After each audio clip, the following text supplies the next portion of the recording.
मंडळी नमस्कार.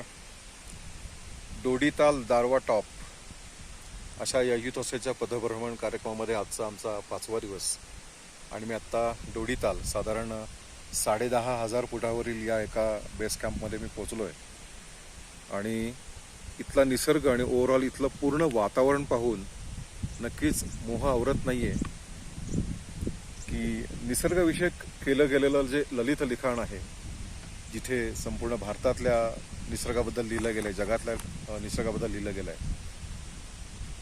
परवा मी बेब्रामध्ये मारुती चित्तमपल्ली सर यांचा चैत्रपालवीमधला काही भाग वाचला.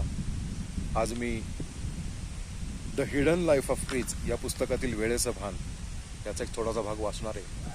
हे वाचनामागचा हेतू एवढाच आहे की आपल्या भागातल्या निसर्गाबद्दल जे लिखाण झालेलं आहे ते इथल्या निसर्गाला ऐकवावं आणि इथल्या निसर्गाचा जो आवाज आहे, इथला जो अनुभव आहे, हा मनात साठवावा आणि इथली एक खूप चांगली आठवण माझ्या मनात राहावी म्हणून मी या ठिकाणी एक अभिवाचन 10 मिनिटाचं करणार आहे.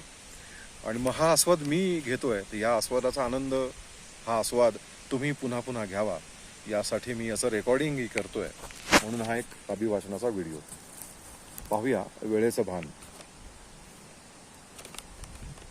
पृथ्वीवरील अनेक अक्षांश प्रदेशात साधारण शरद ऋतूमध्ये पाडझण होते आणि वसंतात नवीन पालवी फुटते, हे आपण गृहीतच धरलेलं असतं. पण निरखून बघितलं तर एक मोठं गूढच आहे. कारण असं होण्यासाठी झाडांना वेळेचं भान हवं. हिवाळा येत आहे हे त्यांना कसं कळतं? पण हिवाळा येत आहे हे त्यांना कसं कळतं? किंवा त्यांना वाढलेली उष्णता ही तात्पुरती नाही तर वसंत ऋतूचे आगमन होत आहे हे तरी कसं कळतं? उबदार दिवसात झाड आपल्या पानांची वाढ करतं हे तर्कशुद्ध आहे. कारण खोडातील द्रव्य वितळले तरच त्याचा पुन्हा प्रवाह सुरू होतो.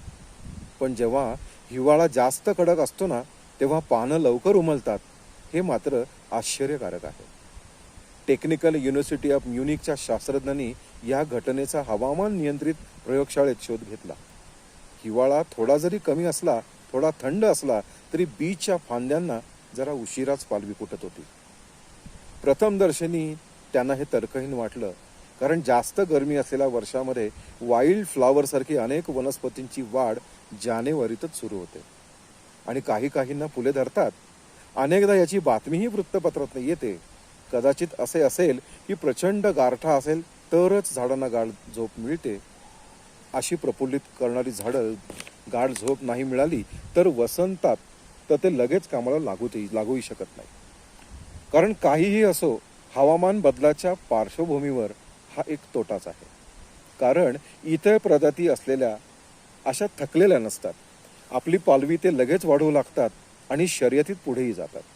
जानेवारी फेब्रुवारीमध्ये उबदार वातावरण अनेकदा आपण अनुभवलं आहे, तेव्हा ओक किंवा बीचला पालवी फुटलेली नसते. अजून वाढीला सुरुवात कशी करायची नाही किंवा हे त्यांना कुठून कळतं? हे कोडं आपल्याला सुटू लागलंय. किमान फळं लागणाऱ्या झाडांचं तरी झाडांना मोजता येतं हे आपल्याला आता लक्षात येत आहे. काही ठराविक उष्ण दिवस गेले की मगच वसंत ऋतूच्या आगमनाची खात्री झाडांना पटते. पण फक्त उबदार दिवसांनीच वसंत ऋतू आले असं मानलं जात नाही. पानझड आणि नवीन पालवी फुटणे या दोन्ही गोष्टी जशा तापमानावर अवलंबून असतात तशा दिवसांच्या लांबीवरती असतात. उदाहरणार्थ, दिवसातले किमान 13 तास उजेड असला तरच बीच वृक्ष नवीन पालवी सुरू करतात. हे फारच आश्चर्यकारक आहे. कारण असं करण्यासाठी झाडांना कोणत्या तरी प्रकारची दृष्टी पाहिजे. त्या दृष्टीचा शोध पानातच घेणं योग्य ठरतं. कारण त्यांच्यामध्ये सौर ऊर्जा झेलण्यासाठी जणू एक यंत्रच असतं. उन्हाळ्यात झाड सौर ऊर्जा घेत राहतात, पण एप्रिलमध्ये अजून पालवी फुटलेली नसते. हे गुपित आपल्याला नीट कळलेलं नाही, पण बहुधा ही क्षमता कोंबांमध्ये असते. कोंबांमध्ये पानं घडी घातलेल्या अवस्थेत शांतपणे बसलेली असतात. ती सुकून जाऊ नये म्हणून त्यांच्या तपकिरी रंगाचे आवरणही असतं. पान वाढू लागलं की त्या आवरणाकडे नीट पहा.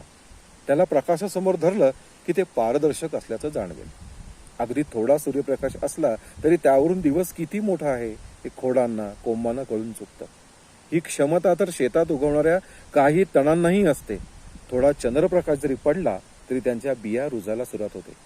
अशाच प्रकारे झाडाच्या खोडांनाही सूर्यप्रकाश पडल्याचं जाणवतं बहुतांश झाडाच्या खोडांमध्ये निद्रावस्थेत असलेले कोंब असतात. आपण शेजारी वठून पडला की या झाडाला अधिक ऊन मिळू लागतं. मग हे कोंब बाहेर पडून प्रकाशाचा फायदा घ्यायला सज्ज होतात. मंडळी, खूप खूप खूप मस्त वाटतंय. इथे तापमान थोडं कमी असल्याने थोडासा आवाजावरती फरक पडतोय, पण एक 5 मिनिटाचा का होईना एक निसर्गविषयक ललित वाचनाचा, ललित लेखनाचा आनंद मी ते स्वतः घेतला, तुम्हीही घ्याल. आणि मी असं सुचवेन की या संपूर्ण भागामध्ये म्हणजे उत्तर काशी, अगोडा, बेब्रा, मांजी या भागात निसर्ग ओतप्रोत भरून भरलेला आहे. या ठिकाणी अनेक प्रकारची फुलं, अनेक प्रकारची जंगली श्वापदं आहेत.